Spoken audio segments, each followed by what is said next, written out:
Hello, and welcome to another episode of King on Things. I'm your host, Robert, and today we have a viewer's request.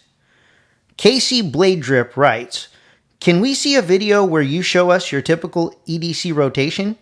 Be nice for more videos. Very well spoken and educational."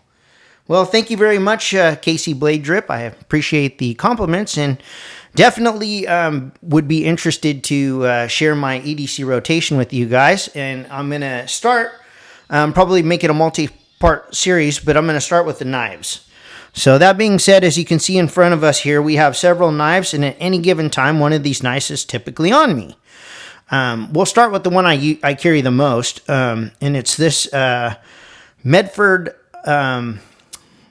Praetorian slim flipper with the Tonto blade. I love this knife. It's great. It's an excellent everyday carry knife.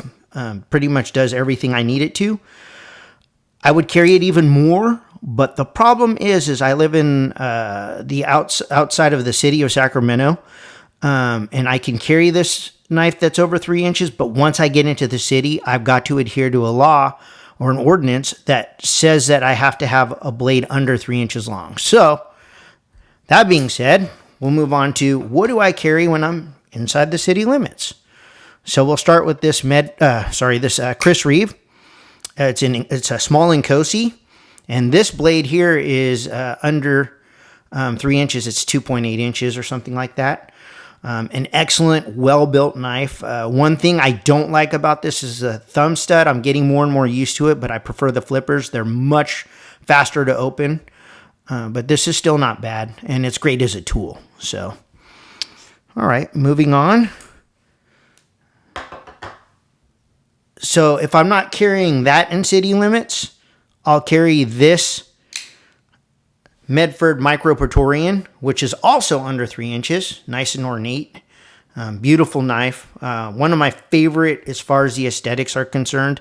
I did have this custom made, so everything was done to my specifications. And these, by the way, all of these knives that I'm showing you, I have made videos for. So you can go onto my channel and scroll through, and you'll be able to see each and every one of them. I would put them in the description and put links to them. But it's pretty easy if you just go to my channel because there's so many knives here. You should be able to find them. So, alrighty. Moving forward. And as you can tell in the last 3 knives I've shown, they're all Tonto blade. That's my preference.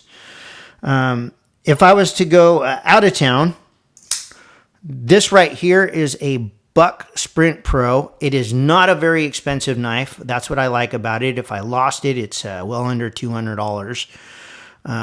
When I bought it, I think it was just over $150 or something like that. That being said, it's kind of my out of town knife. As you can see, there's some things that are not really robust about it. Like if you check this lock bar out, it's not extraordinarily large, and that's all that's kind of holding that blade. I don't like that much, but the knife's good for its purpose, just taking it out of town once in a while. Recently, I went to Chicago. There is a law about 2.5 inches, I believe, is the blade length. So I carried this with me. It's a Microtech Iconic Karambit. The blade length, I believe, on this is 2.25 inches. So I was within the ordinance in Chicago. Like I said, you got to be very careful about blade length in various places. You'd be surprised at how it varies from even like I said, I'm in Sacramento, but I'm not in the city of Sacramento. So if you're not in the city of Sacramento, 3 inches is the length. Over 3 inches you can have. If you're in the city of Sacramento, it has to be under 3 inches.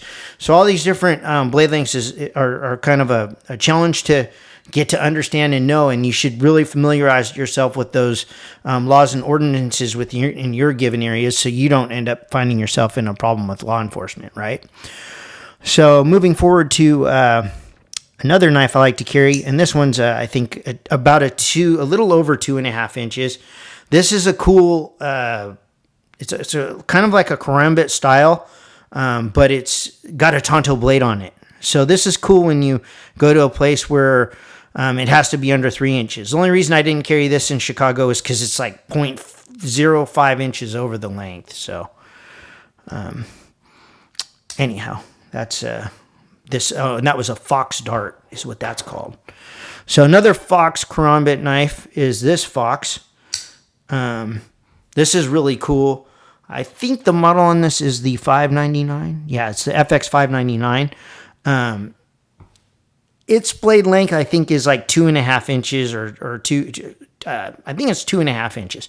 The problem with this blade is it has the karambit style, and sometimes, like when I'm out of town, I try not to, just in case I'm to get pulled over or I have an engagement with law enforcement, I try not to have any type of knives on me that people are going to, law enforcement or someone is going to give me a hard time about. So, okay, automatic knives. I have a couple automatic knives that I also carry.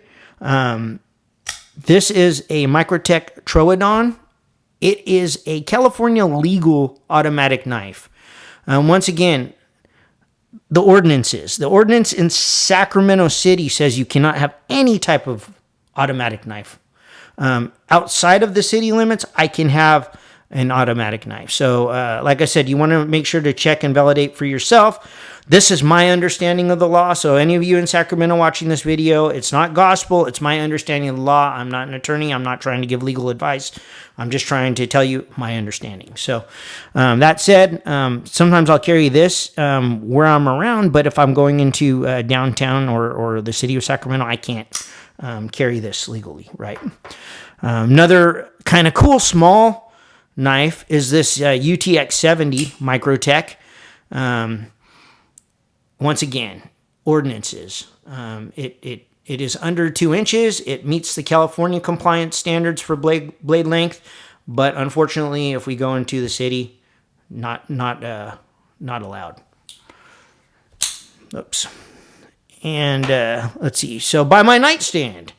So I keep this knife by my nightstand. It's a glow Rhino. And it's really cool. What's really neat about it, and I've done a video on this, is these inserts here, they're tritium, so they glow. So when it's next to me in my nightstand, I have my knife right there, and I can see it right, pitch black in my bedroom at night. I can see the knife clearly and see where it's at. Finally, if I want a big knife or if I'm going camping or something, the Medford fighter flipper, there is except no substitute. I mean, this is a cool knife. It really is. So this is kind of if I need a larger knife, this is what I'd carry. So anyhow, that's kind of my rundown of what I actually carry. I hope it was interesting to you guys, and seeing what someone who's an enthusiast of the knives actually carries on them, actually utilizes.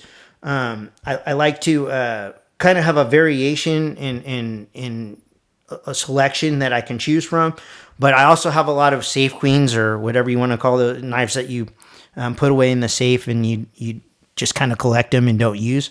But as you can see by my collection, I have a lot of, a few of those really higher end knives and somewhat ornate knives are in my EDC rotation, and I carry them and use them and everything. So anyhow, so thank you very much for watching this video, and I really, really wanted to give a shout out and a thanks to Casey Blade Drip for the request, and I hope that was informative to you, Casey Blade Drip. And that said, I'll talk to you guys in the next video. Have a good one.